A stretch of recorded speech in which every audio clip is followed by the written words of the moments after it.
నమస్తే, welcome to Y news. నేను Pushpa. The news sponsored by Wyra family restaurant, national highway, Tetagunta. నోరూరించే వంటకాలు, అసలైన మసాలా దమ్ముతో అదిరిపోయే నాన్ వెజ్ రుచులు మీకోసం. విచ్చేయండి Wyra family restaurant, national highway, Tetagunta, Tuni మండలం, కాకినాడ జిల్లా.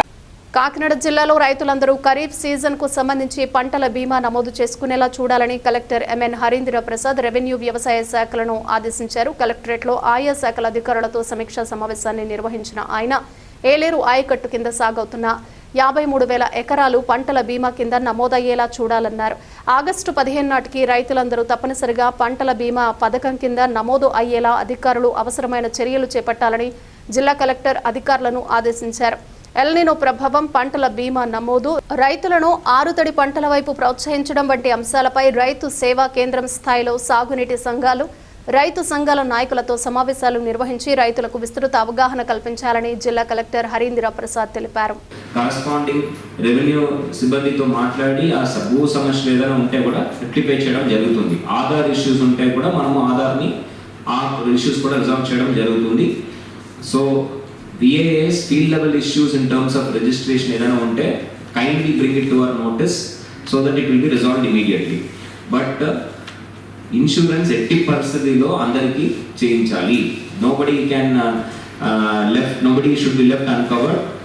And special focus ఎక్కడ అంటే మన దగ్గర drought prone mandals, rainfed areas, primarily upland mandals, and villages with high sowing but low insurance coverage. గతం నుంచే తక్కువగా ఇన్సూరెన్స్ చేసుకునే అలవాటు ఉన్న గ్రామాలు, ఆ గ్రామాలు మనం టచ్ చేయాలి. మన పరిధిలో కాటన్ కూడా ఇన్సూరెన్స్ కవరేజ్ ఉంది. సో కాటన్ ఆల్రెడీ మీరు చేసి ఉంటారంట. మన ఏరియా అరౌండ్ 3,000 hectares.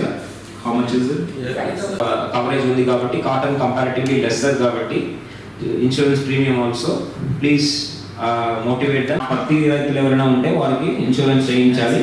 వరి మాత్రం ఏలేరు ఆయకట్టి 53,000 ఎకరాలు maximum we need to cover and we have time till August 15th. So I will depute special officers, mandal level special officers కూడా దీన్ని మానిటర్ చేయడం జరుగుతుంది. So in my opinion MAOs should take the lead.